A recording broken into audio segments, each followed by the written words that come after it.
See, the intro's still funny, isn't it? Yeah, it's still funny. It's mostly funny just watching you, but yeah, not wanting to join in, but definitely enjoying watching you. Yeah, sorry. How is everybody? Yeah, it's good. Good, thank you. Doing well. Doing very well, thank you. Yeah, happy the sun's shining. The sun is shining and we're stuck Great inside doing a TV show. Hey, I'm out. Right. I'm out in the sunshine. Oh, okay. Well, you're taking the mickey out of all of us now, aren't you? Yeah, I know. I'm done after this as well, so I'm going out in the sun as well. Oh, all right, guys. I'll be out in the sun soon, and I'll be on the beach soon. Oh, well, there you go. One step up, that isn't it? A beach. You're just rubbing it in now, aren't you? You're just having a go against me. I'm going to send you some pictures of people in the beach later. Then. Well, if you're talking about rubbing it in, if you're talking about rubbing it in, James, I'm literally a 5-minute walk from the beach, and I get a nice breeze off the ocean. Wow, I mean, nice. I was feeling sorry for you earlier with the eye thing, but I'm not now. Yeah. Oh dear. Right, anyway, well, welcome to Free2talk TV, your little catch up with us, James, Owen, Nicola and Kevin, about the week's news and other things that's taken interest to us. So if you are watching, please give us a like, please give us a little comment, just to let us know you're there and join in the conversation. Put your comments up live. We can show them off live. Any questions you may have for all the little subjects we are talking about. So yeah. Woohoo! Yeah. So Sorry. let's go. Woohoo! So Owen, what's the first subject you want to bring up this week? So literally after Free2talk TV on Friday last week, on the Saturday, we had a major storm come through in Northampton, and it actually generated a small, but did a bit of damage of a small rain tornado or a small rain pool, something like that. Cool. And when you think about tornadoes, you think, oh, in the US, we don't usually get them here in the UK. To be perfectly honest, that is actually quite wrong. How many tornadoes do you think Britain gets a year? 7. Ooh. 7. Oh, all right. I'm gonna go 10 then. I'm not gonna go too far out. I'm gonna say 87. Ooh. 87. Oh, that is. Oh, I feel like I've gone wrong now. Yeah. Well, you're all wrong in some description, but James, you were a little bit too many, but the rest of you were a bit short. On average, we get about 30 to 50 tornadoes a year. Still quite a lot. And that is quite a lot, but you don't expect it much in like Britain at all. You might get them in Scotland a few times, but you don't see it happen because we're not exactly near a giant like heat wave area. Yeah. So usually some of the storms that we do get are blown over from the United States. So some of them do generate some sort of spinning whirlpool sort of effect. So we do get a few tornadoes. Just that we got one so close to our town in Northamptonshire, it just seems a bit of a rare occurrence. Well, it is very rare, isn't it? Very cool. But exciting at the same time. Yeah. Yeah. The majority of tornadoes in the US last about an hour, maybe 2 hours, depending on the size. The ones that we get in Britain roughly wind up being about 10, 15 minutes. Would anyone like to see a video of the Northampton tornado? Oh, yes, please. Yes, please. Since I missed it actually in person, so Yeah, yes, I didn't even realise. Here we go. Ooh, this is fancy, James. Good job. It's good, isn't it? Fancy. I have the power. I have the technology. Is this up near King's Heath? This taken? Do you know? I think so. Yeah. So we just had a comment. I heard it did damage. Yeah, look, Louise that actually lives there passed straight in front of her house and had the girls panicking. Do you know what? Well, it's so The weird, first isn't thing it? I heard of the tornado was my sister-in-law, who lives 2 hours away, sent me a picture. Oh, this just happened in Northampton. I was like, missed it all. Yeah. I didn't know that. and you live here, Kevin, and you missed it. I know, yeah. It must have floated over my head. Maybe we need to get better at looking out for local news. Yeah, maybe. Absolutely, because that's quite a big piece of local news, isn't it? I think that's Yeah. quite a dramatic thing. We should have probably known. But Maybe blew we over. could do a weather forecast each week. Yes, maybe we should actually. Maybe. That means we need a weather correspondent, so we can Exciting. go to live. Casey, is Casey watching? Casey, I don't know if she is watching. Yeah, because she's like our Yeah. roving reporter, isn't she? So she could be doing a bit of weather. Well, she does all the bike rides, doesn't she? Yeah, that would be So quite cool then, wouldn't it? We could send her off bike riding to different areas of Northampton every week. Reporting on weather and local news. Oh dear! Wow. Yeah. So but that's the tornado. And Louise says it was a bit scary. Well, I suppose if it went right by your house, it would be. That would be a bit scary. Well, I Not think something if I we saw see. that coming towards me, it's quite weird, isn't it? Yeah. I'd be pretty scared. I would That's a be bit quite mad. scared. But what is your automatic response? Is it to run inside and hide? You know, because when we hear people say, "Yeah, just like hide under a table," and you think, "God, how stupid is that?" But actually, what is your automatic response? Jump in a bathtub. Why jump in a bathtub though? I've heard that like for earthquakes, not for earthquakes, for tornadoes and storms. If you don't have a cellar, for some reason, a bathtub is a good shout. Probably because it's heavy and not very aerodynamic. There you go. Does that stop the rest of your house caving in on you though? Well, no, but if you're in your bathtub and something falls, you've got the sides. Oh yeah, okay, yeah, it would stop. It's probably Yeah. a good plan then. So bathtub then it is. That's But also, I mean, you got to think of like in America, in the West, where in the central states where tornadoes happen and stuff, almost all the houses are made of wood. So Yeah. a bit different, different to us. Yeah. Oh, Owen, bless you. We're all right. Yeah, we're all right in our terrace houses. For those that don't know, Owen, whilst he was filming the tornado, had a wild speck of twig leap into his eye and damage him. Because that is how important the news was. He's our adventure. He's our storm chaser. He's our storm chaser. Lewis Pickford has said a door is supposed to be good. Bless him. Just in general or for storms? Just in general. Doors are great. Yeah. And Louise, their daughter was very, very, very scared. And loads of people panicking. But I can understand why you're scared, but it's okay. It's a very rare occurrence, as Owen said, 30 to 50 across the entire UK. But I think most people's automatic reactions was to film it. Hence, we get in the lovely video. Good job, but there we go. Yeah. Right. So Kevin, what did you want to talk about this week?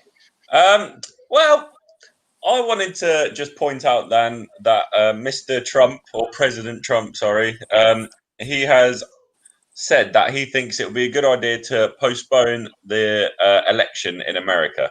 So for those of you that don't know, that happens in November this year. And Mr. Trump has got an awful lot of criticism over how he's handled the coronavirus. And he's also, him personally, he really doesn't like the mail ballot. So basically voting by mail. And I think the reason he doesn't like that is because that's a really good way for people like this sounds a bit bad, but people who aren't as well off to vote. And I think he knows that that's going to be his biggest opposition. And I think he's only said that because he knows he's going to lose and he needs something to blame it on because he's so amazing. Yeah, because it's not fake news this time, I'm assuming, the coronavirus and stuff. That's not. No, it's not fake news. You can't just fake news that away. So, yeah. I mean, just to point out as well, I mean, Trump doesn't have this power. No. And he's basically he's a pathological liar at this stage that will blame and lie about anything and everything to make himself look good. You know what? I think kind of sounds like someone else I know. Sorry, what Who might that be? Who's that? Government. It's not a friend of James, is this it? No. Here's my dramatic pause.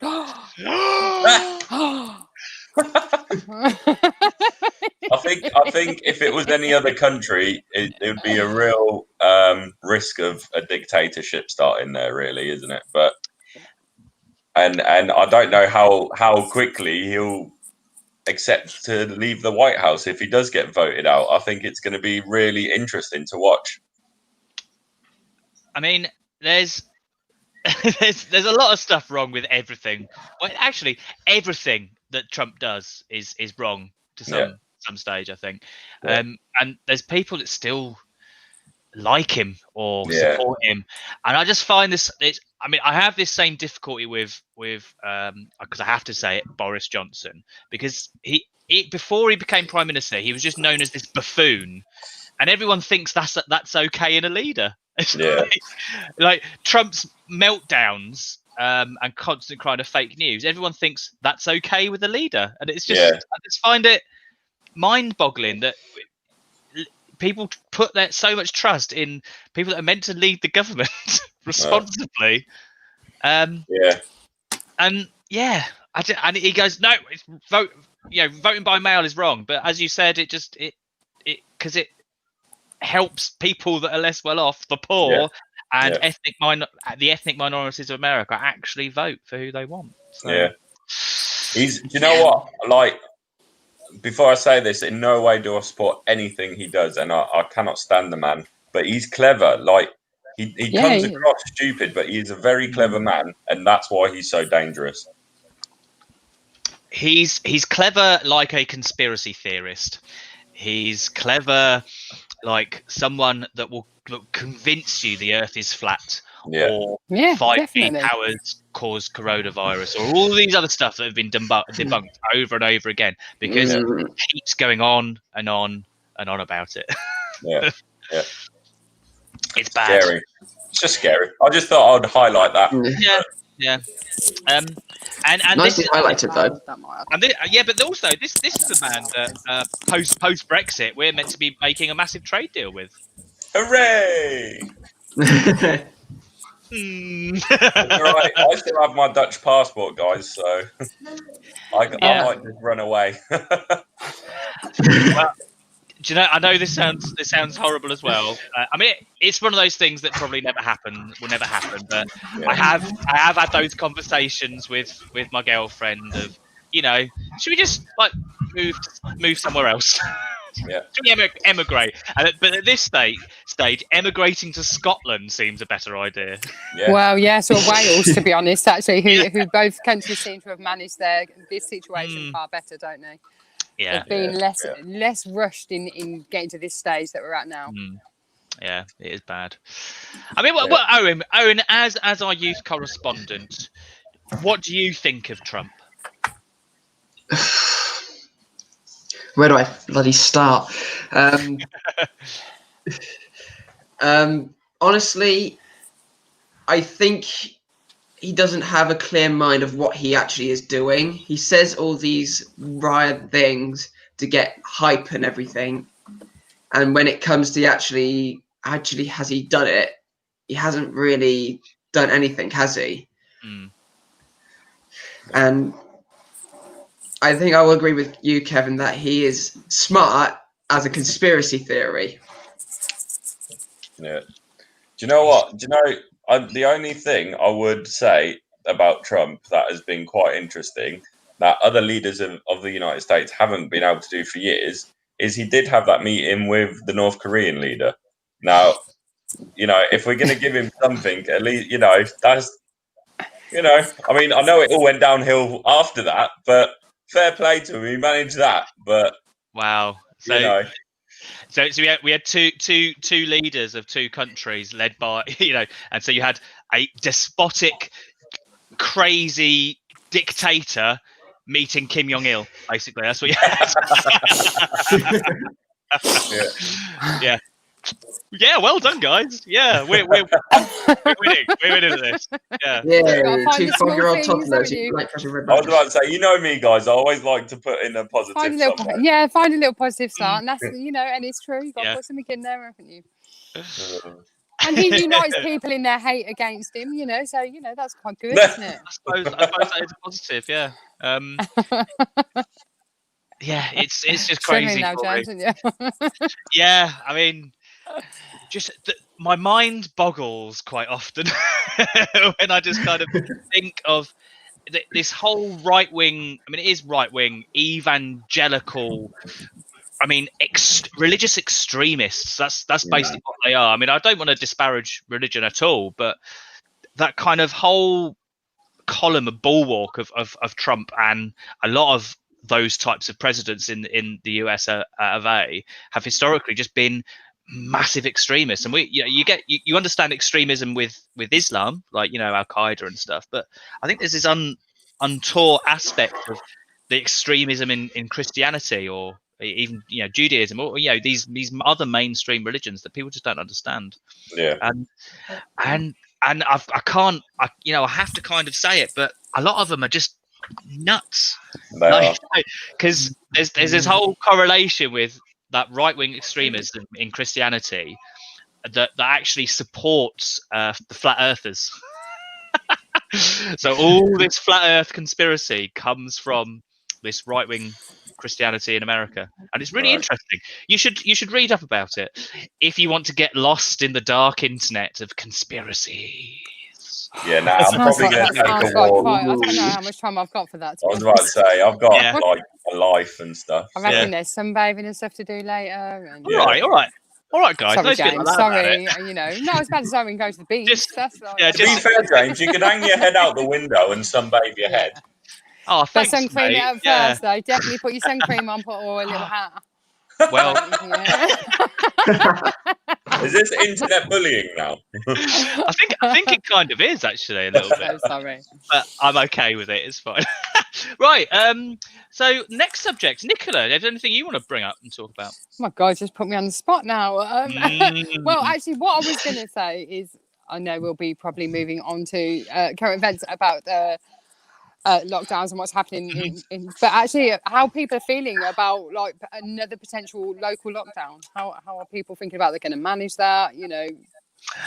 Yeah, I mean, just to add in for anyone that's watching that doesn't know, there has been some release from the Northampton Council and the Public Health Northampton about things to do to prevent another local lockdown, because we've had increased cases of coronavirus, and it includes keeping to the 2 distance rule, making sure wear a face covering in all shops. They've said all shops, no failures. Do we think people are doing that though? When we're being, like, I know you've probably not been out, James, but the rest of us, we're probably being out and about in shops and stuff. Do we feel that everyone is adhering to that, wearing face masks when they're in shops? You know what, I've been pleasantly surprised that at least around my area, in the main big shops, I think I've counted one person that hasn't had a mask, and that person was quite old, so I assume there must have been a valid reason. For that. Yeah. Oh, that's good. Obviously, you get a few of the younger, like 6-7-year-olds, but I don't think that's much of an issue anyway. But in the local corner shop here, I have found that it's not as, you know, enforced, I guess, and people aren't doing it. But to be fair, I've been pleasantly surprised.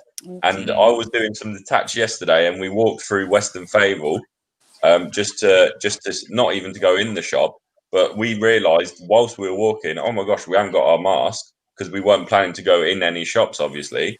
And actually, it was quite, it sounds a bit weird, but it was quite nice, because we were feeling really awkward because everyone around us was wearing masks, and we, to be fair, straight away we're like, right, we should probably get out, because, you know, we don't want people to give people the wrong idea.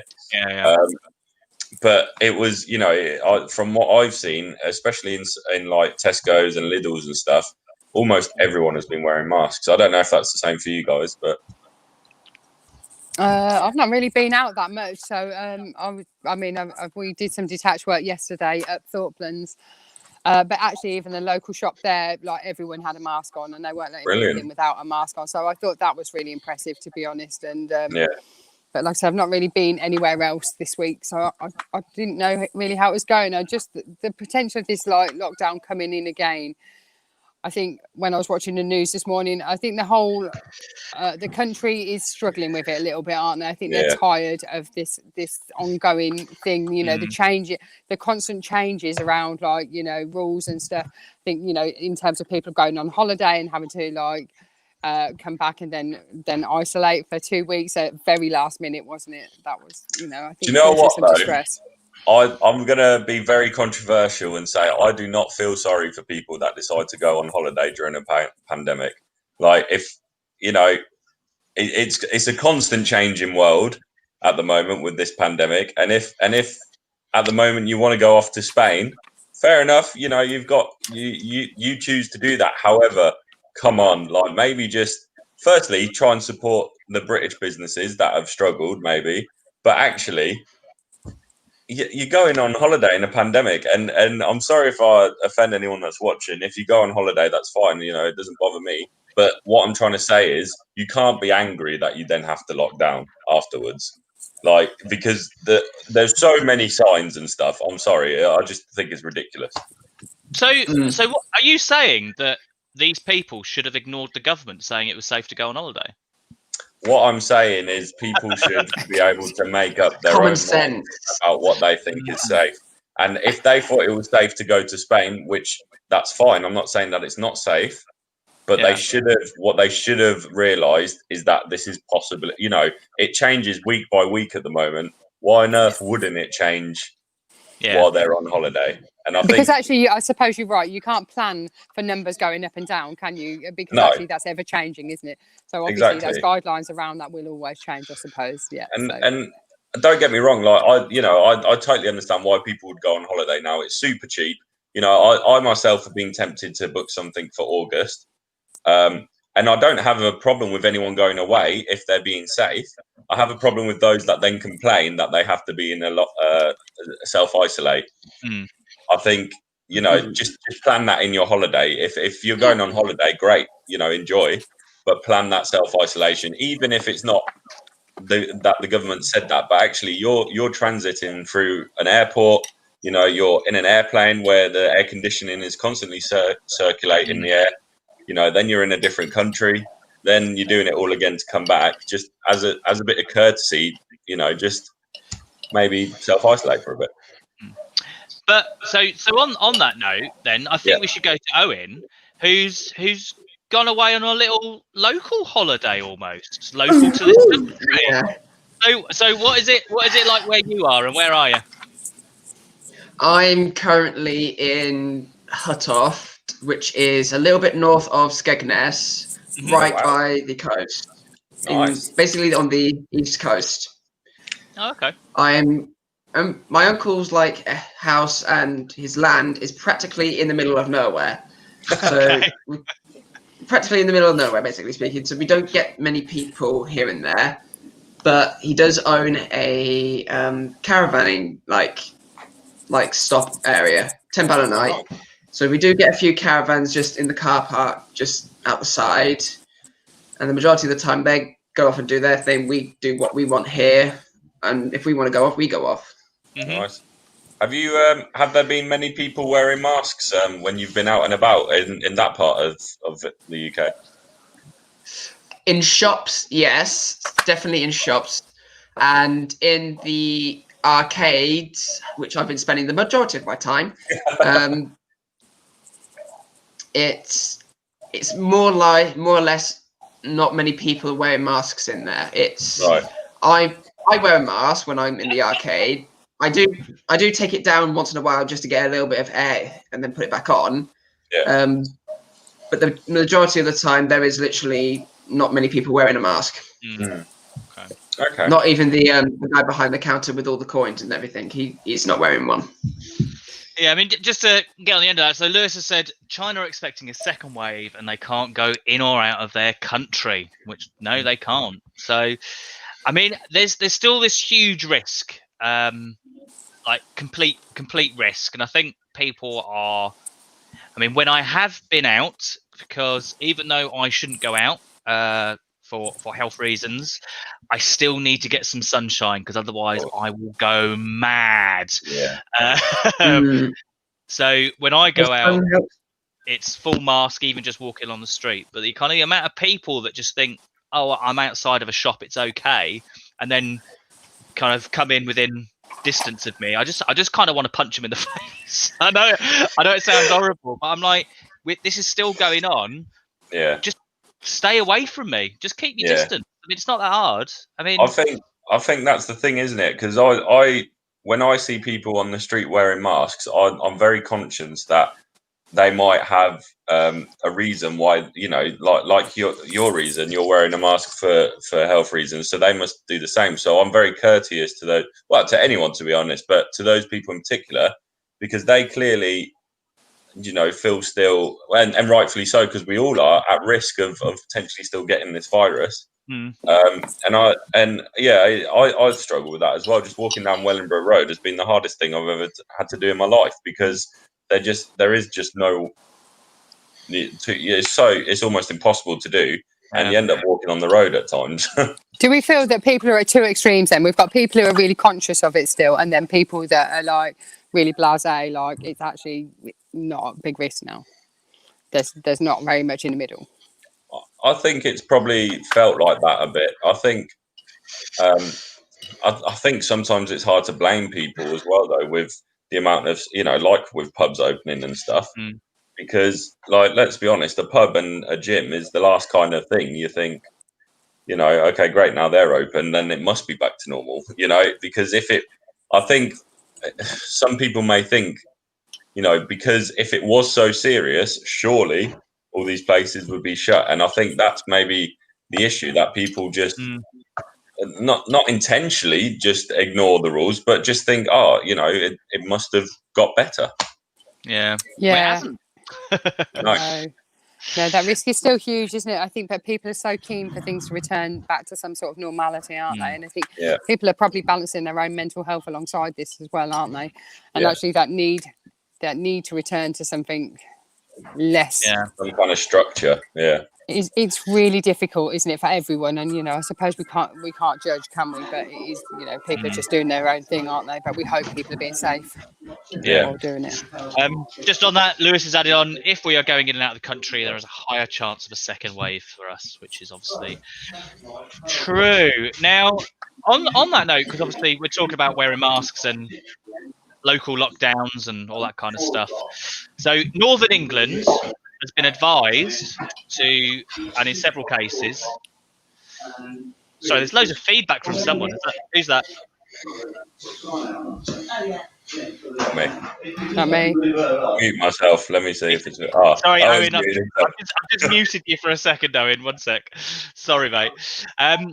So we've got these local lockdowns and stuff happening in Northern England, so Manchester.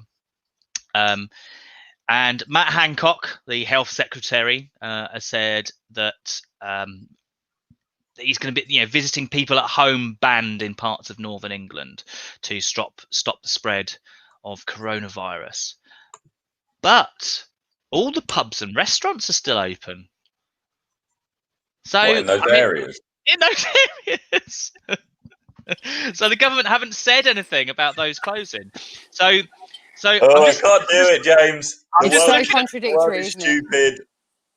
I'm just looking at it, and like everything the government says is contradictions. That's all it is, and they're just putting responsibility for all of this onto other people or anything. And I also should add that the government announced all this last night on Twitter. On Twitter. I don't have Twitter. Yeah, and there was a big thing, wasn't there, also about blaming people for having family in their house, wasn't it? Yeah. That was one of the biggest reasons. He was saying that by having family around your house, I suppose. So those family bubbles that we were supposed to have, but I presume again guidance around that was still quite not great, was it? I don't know whether they said that people had to do that 2-meter thing in the house with their family, but that was obviously going to always be really difficult. How does that even work? I don't know, because actually most people have not got that A, the space for that, but B, we are humans, and actually when you're with family, it's really difficult to be 2 meters apart. You want to give, I mean, maybe not hugs and that, but you want to Well, you want to give your You family do want to give hugs. hugs, so I think that's natural, Yeah. isn't it? Yeah, it's yeah. So it just annoyed me, I think, today. Yeah. I was there this Yeah. morning before work, drinking my tea, then spitting my tea out. I am going to get you a cardboard cutout of Boris each week. You Yeah. can just give him a telling off. I think I'd need one every week because I like, you know, You're gonna like be chuck it out the flat window or something. Each day when he annoys me. Ah! So I mean, but this also comes, especially for Northern England, with it's got a higher proportion of minorities celebrating Eid. Yes, this weekend, isn't it? But I mean, I saw some of the news yesterday for a lot of celebrations that Muslim people have been doing for Eid has been extremely like social distanced and doing everything they can like to make it work. And you see all these videos and go, okay, so maybe visiting the family isn't the problem. Maybe it's going to the pub. Yeah, maybe it is going to the pub. maybe that's the issue. I mean, Who knows?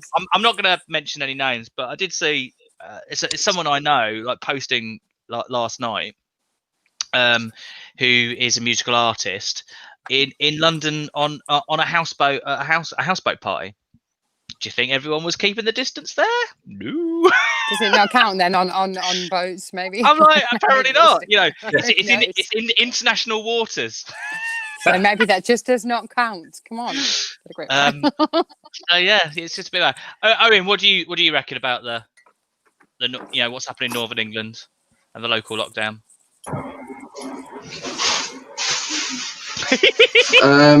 Loads of noise in the background. Love it. Oh, is that me? I'm sorry. Yeah. I'm sorry about that. That's all right. It's fine. It's fine. A house party on a boat or a boat party or something like that. Yeah, and it's more of a, you're in a much more smaller space. Bit of a stupid idea, to be honest. Yeah. So do you think it's do you think it's the fault of people visiting their families' houses for the spread of coronavirus, or do you think there might be other reasons?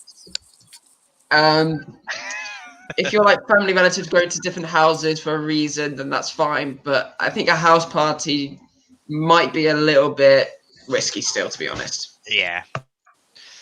I mean, I think it's one of those things, isn't it? Like it's up to an individual to make sure they're. Like I think the fault of the rise is people not being safe, and I just think it all comes down to common sense. If you're clever about stuff, like you know, don't get me wrong, I'm not going to pretend I haven't been to a pub in the last month, but whilst I was there, I was socially distanced, and the actual pub was actually very good. But then I've been in other areas where I've walked past the pub and people are just at the bar and hugging each other, and you just think, yeah, you know, like for me personally, I still think it's ridiculous that the pubs are opened up. I know that's a bit hypocritical, me saying that and then actually going to one, but at the same time, I'm going to play the dumb card and be like, well, the government told me it's okay. I think the problem is, isn't it? Is that the rules are vague, aren't they? And actually, you give people a little bit of rope, they're going to hang themselves with it. So you either got to be really strict with it, haven't you, and have pubs closed, and if you're opening pubs, people are going to just do what people do, because that is human nature, isn't it? Is to be sociable, is to be very close to people. Actually, we don't have that discipline to not do that. So actually, the only way you're going to stop that is by not opening the pubs, isn't it? So if we open them, we expect this to happen, so we have to. I mean, with this, well, Leicester lockdown is still in place. It's been kind of relaxed on the 3rd of August. Well, that's when the pubs and restaurants and bars and stuff are allowed to reopen. So they've been closed for an extra month. Non-essential shops have been open. But everything else, like Owen would hate it because one of the things I saw on the list was amusement arcades have to be closed. So I mean, we don't want that to happen here, do we? No, I love my amusement arcades. Yeah. Have we got one in Northampton? No, we haven't. I was thinking more about our detached work, to be honest, Kevin. Yeah. Yeah, that would be difficult actually, because actually that has been quite a pleasure to go back out and do detached work, hasn't it? We've been, you know, that's really enjoyable. And actually, you know, we're starting to get stuff up and running again, and there's plans in motion for other stuff. And I think if we did go back down in lockdown, although it will give us a bit more time to plan, which is quite nice, it does kind of put the brakes on it, and then we kind of lose our flow. So, you know, I think, I look at it in two ways. So I think me personally, I would adhere to a lockdown if you know it was put in place again, and I think I'd be okay, you know, in terms of my not work life. But in terms of my work life, I'd really struggle, because, you know, just being able to see some of the young people again and putting plans in place for stuff, you know, I think it would just drive me crazy. Yeah, a bit mad, isn't it? Yeah. So that's our coronavirus update for another week. Fun times. James, as you can constantly tell, James still hates what the government are saying. And the lack of what they're doing. But yeah, so I mean, my thing I wanted to bring up. I mean, I don't know who tuned in for my Free to Talk Kitchen yesterday. I did. Where, you know, I got to do a cook off with Connor. Now, food for our youth groups has obviously been very, very important. Just as I'm going, hold on. Hi, Kevin. There you go. Hi. Sorry, there's a little note I've just put up. Charlotte, can you see it on your screen? From Charlotte. Yeah. There you go. So there's been some research done about food poverty in this country, and Boris Johnson has been caught up on 3 separate occasions lying about the figures of food poverty, or saying things that manipulate those figures of food poverty. And what it comes down to really is what are good calories and what are bad calories. Because I don't know if anyone's seen his obesity thing that he's launched, or the government talk about healthy eating through coronavirus. Anyone seen that? I caught a little bit of it on the news. Yeah, I caught an interview with him on with somebody about his own personal obesity and that he's having to make some personal changes. But I haven't seen too much on that. So the obesity drive that he's putting forward is to kind of change how junk food is advertised on TV. We all see that as good. Really, so it's after the watershed, although the watershed doesn't really exist anymore for kids. So young people, young children under 18 will never see these adverts for like McDonald's or KFC or Burger King anymore. And do we kind of think that's good? Yeah. Yeah. I don't think it'll make a difference. I was about to say, I don't think it's going to matter. No. Because it's still viewed as treat food, isn't it? The thing is with McDonald's, KFC and Burger King, like those are reward foods, aren't they? People take their family there because it's like a treat. So it will always have that association, won't it? So it will always be treat food. But on that note, I mean, the government are trying to do this obesity drive, you know, and say eat healthy, eat healthy, eat healthy. But there's been lots of criticism about that and about how that will affect people that are effectively poor. Like a lot of the people we work with are effectively poor. And there's been research into that about the difference between good calories and bad calories. So those good calories and the cost of those calories. So would you say that 100 grams of broccoli is better for you than 100 grams of frozen chips? I mean, that's fairly obvious, isn't it? Yeah. So 100 calories of broccoli is definitely better for you than 100 calories of frozen chips. But the cost of 100 calories of broccoli is 51p. But the cost of 100 calories of frozen chips is 2p. Yeah. And if you're feeding a family, and if you're feeding a family on a budget and you just need to fill that family up, what are you going to buy? Yeah. You're going to buy the frozen chips. Yeah. Now, there's been lots of research about people that are poor being you need to cook better, you need to eat healthier, you need to do this, you can afford to do this, and the actual reality is no, you can't. You really can't. Sausages, good sausages, for 100 calories of good sausages that are low fat, it's 22p. For cheap sausages with loads of fat, it's 4p. I mean, it's just. There's evidence there. So, I mean, what do you think about this? About the government strategy, but kind of ignoring this element of it? I think it speaks for itself, doesn't it? Yeah. I think actually, I think if the government had to actually, live on a budget, feed a family of, let's say, 4, for example, on a budget each week, and then see what food choices they're making, then it would give them a better insight in it. Because actually, we would love to all be eating healthy, and we would love to be giving fresh fruit and vegetables every day. But actually, the reality is the cost of that is enormous. If you are on a tight budget, you are always going to make different choices. Yeah. I mean, I think there's this massive disconnect between the government and understanding what real poverty is. I mean, not just. I mean, I think me saying the government there is unfair.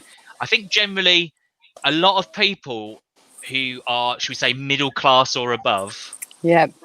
There's a massive disconnect in what real poverty is. I mean, like last week, I brought up the average wage for full-time work in the UK being £35,000. Yeah. I mean, that's definitely not my average or your average. Or mine, but I wouldn't mind it being my average. Yeah, I'm happy to try it out if that's the case. Yeah, as we said the other week, Jodie and Jenna, if you are watching, help us out here. Help us try out this average. yeah. We'll do some research. We'll get back to you. I tried to find figures about how much people earn on a wage and the difference, but the only kind of figure I could earn was like was I think it was around between 7 and 10% of the full-time workforce are on minimum wage. Wow. So if we just kind of over exaggerate and say 10%, I mean, just who are working of the workforce, that's a lot. Really, isn't it? We're just on minimum wage, and that's a full-time position. Doesn't take into account part-time positions, or the gig economy, should we say? Going from paycheck to paycheck. Doesn't count all that because the Office of National Statistics can't track that. And from what I could gather, the government don't want me to know those figures. Right. They don't want me to know how much people earn.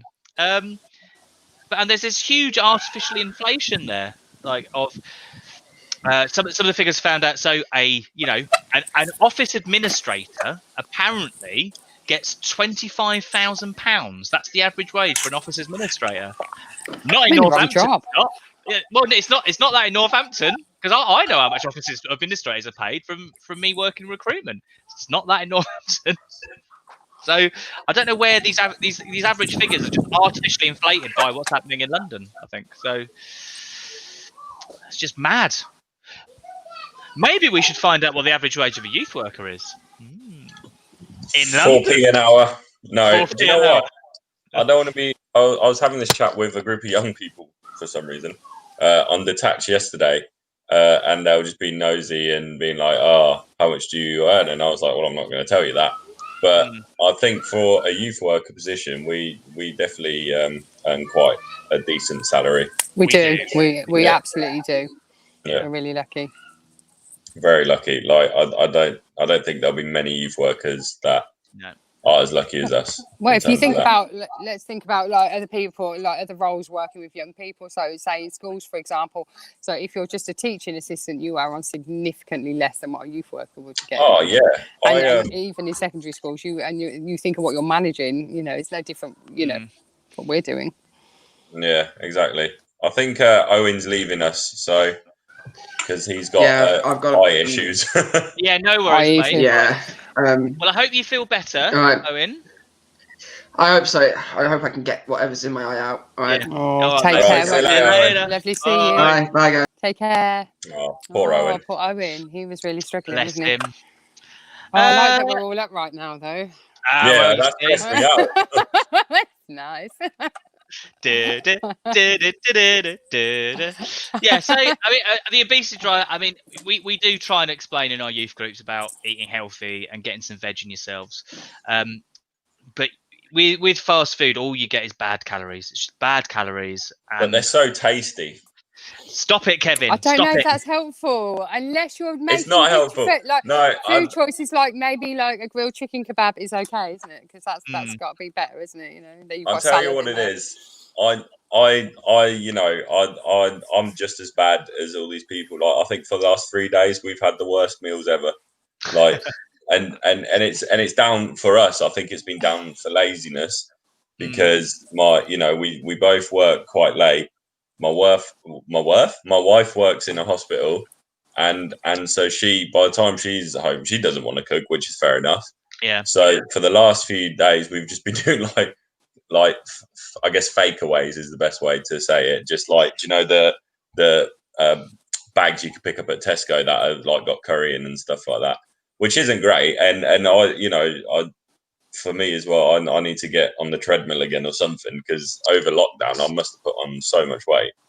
But it is hard when you're a poor family, and the cheap, because you do look for, from my childhood, I know that, my mum always managed to feed me quite well, but she did it in batch cooking because that was the cheapest option for us, so it was actually quite healthy because she managed to make it stretch, if that makes sense.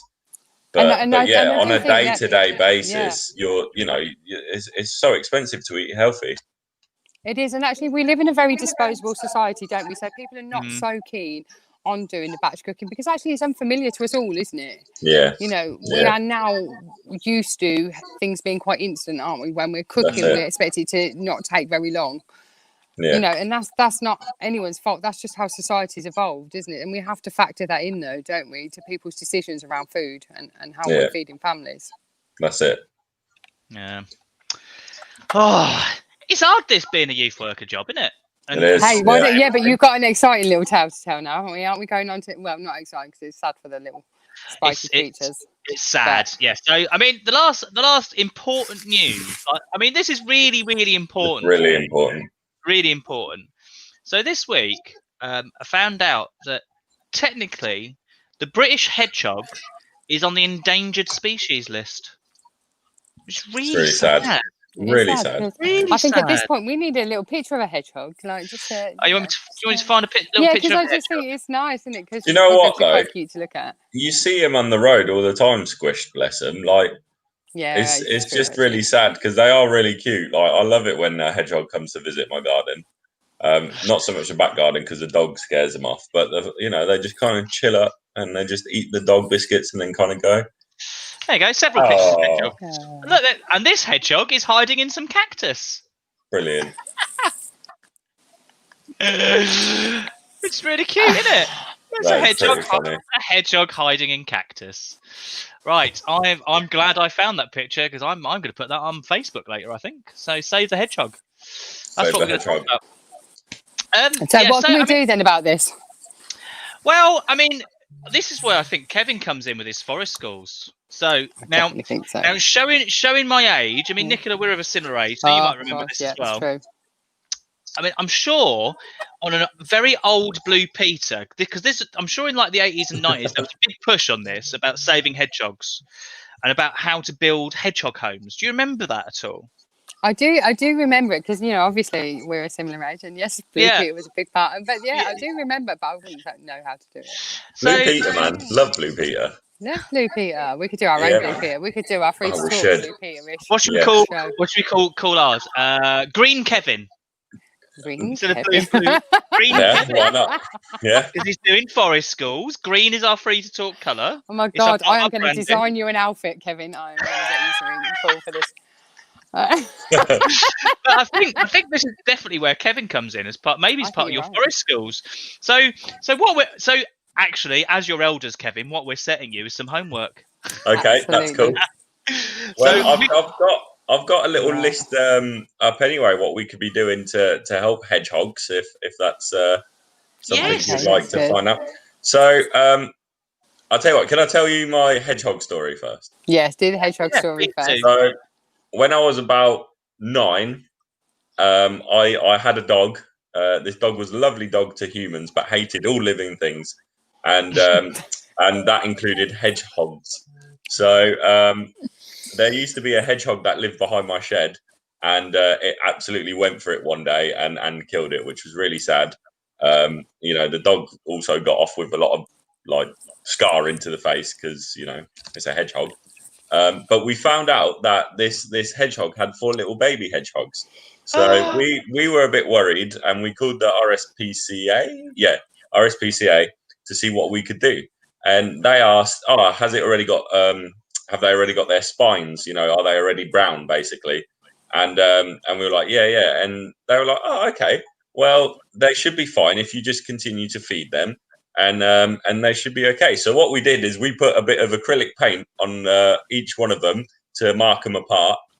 And we had our own little hedgehog family, and we just fed them every night, and it was really good. And then my dog attacked one of them, but luckily that one survived and ran away. But I know my dog. Do you know what? It probably is dogs as well, cars and dogs that probably do the worst damage to these poor. That's right. That's why these poor hedgehogs are endangered. But I don't think I like your dog. No, my old dog. Do you know what? You would have loved my old dog because it was lovely to humans, but it wasn't. It was a rescue, so he had an excuse. Okay. Yeah. He had issues. He had issues. But yeah, if you are going to be feeding hedgehogs, something to a myth that everyone puts is that you should put milk out for them and just put milk and bread in there. But apparently, milk can give hedgehogs really bad diarrhea. So please don't do that. The best thing is dog or cat food. Yes, it is, but not fish based. So I don't know, chicken or whatever. Very fussy, aren't they? They're very fussy. A bit of food. Well, do you know what? To be honest, I prefer chicken flavoured cat food to fish flavoured cat food myself. Yeah. Actually. Did you? Yeah. Why is that, James? What was the what was it? What are you telling me about the fish bits? Do you know what? Actually, I should just interrupt here. I have eaten dog biscuits before, just to see what they tasted like. And do you know? I do have a to be honest, once you get over the smell, they just taste like digestive biscuits, really. So, yeah. I think maybe when you're back in youth club, we could do a blindfolded taste test. Yeah. I'm going to get you some little bits of food. Dog biscuits or not? That's going to be it. That's going to be the challenge. Yeah. Oh my God, we could do this online though, James. I'm just going to come round with little bags numbered, and you can taste them online. Wow. You can also buy specialist hedgehog food, by the way, just so you know. Okay. And you can make your garden really hedgehog friendly as well by covering drains and any holes that they can get stuck in. And also a lot of hedgehogs fall into ponds, and then when they're swimming, a lot of ponds don't have a way of getting out. So if you've got a slab you can put in, so there's a ramp going up, that's great. A lot of hedgehogs unfortunately die during bonfire night. Yeah. Because they hide in the leaves and in the little fires you build. So before you set it on fire, double check that. And also, they say that you should remove netting for fruits, which kind of sucks if you're a gardener, but because they can get caught up in that as well, just fish get caught up in stray nets and stuff as well. Yeah. And a lot of them get hit with streamers as well. So when you're strimming your grass, just make sure, especially if you're going into, it was a big thing when I was a ground maintenance worker. There was a lot of, not me personally, but there were incidences where you could hit a hedgehog, which is not nice because that would really hurt for the hedgehog and they'd probably die. So but hedgehogs, they love areas of wild garden. They love leaves and stuff like that. So if you've got something like that, then they'll love it, and they're good for the garden because they'll eat slugs. So if you're a gardener, brilliant, because they eat the slugs that will eat your food. So, and you can also make an artificial hedgehog home by simply placing a piece of board against a wall. Oh, Kevin, I want this to be more exciting in your little, Green Kevin thing next week. yeah. I think your home needs to be. I want you to make a hedgehog hotel. I want you to make a hedgehog Maybe I hotel. will. I am I'm not going to be make a here Bill and next Ben week, outfit for you to wear. Okay. Well, no. but yeah. So that's my hedgehogs fact, and also they hibernate. They hibernate. There you go. There's a hedgehog hotel. Oh wow! Yeah, that's what I want this week. Oh, that's cool, awesome. isn't it? That is so cool. Yeah, that'll be good next week. Good feature. Good feature, yes. So by next week, Kevin, we need you to have built that. Well, unfortunately, But I'm step not by here step. next week. So you're not here joining us live on this because you'll be live making the hedgehog hotel. No, I like that. It's so good. You know what? I would love to. Let me see what I can do. Maybe not for next week, but I'd love to make a hedgehog hotel. I'll try and figure it out. Yes, do it. Dear. Well, yeah. So that was Free to Talk TV for the week. But we're going to end as we always like to end. We'll start with you, Nicola. So what lovely things happened to you this week?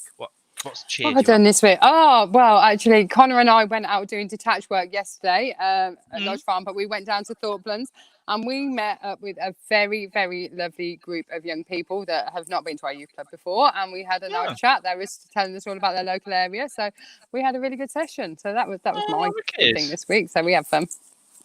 And Kevin, what about yours? Quite similar to Nick's, actually. We were in Bellings yesterday and met up with a group of people. I think one of them came 2 years ago to the youth club, but the rest of them had never been. And they had lovely chats with us and said they'll be really keen to get involved in the youth club when it opens up again. So that was great. That is How about you, James? Mine is, so yesterday I went for a jog. It's really, really simple. So I put my mask on to get out the flat and went down basically the Kettering Road, avoiding people, and then was able to take my mask off to jog around the racecourse. Oh, that's nice. And I got about halfway around, and first off, I kind of, because I didn't jog all the way around because it was really hot and I needed to stop to have a little walk for a little bit because you have my sunroof here. And then I saw a road rage incident, which made me laugh. I know you shouldn't really laugh at road rage incidents, but it was one of those situations that was just these people just so overreacted. And everyone on that side of the road just stopped and watched because we're that type of people. And then I just put my headphones back in and ran off again. But yeah, that was my day. So anyway, those that have watched and add a little comments, thank you for joining us. We'll be here again next week, catching up with the news and what we're doing, and also the Hedgehog Hotel apparently. So so everybody say bye, everybody. Bye, everybody. Bye.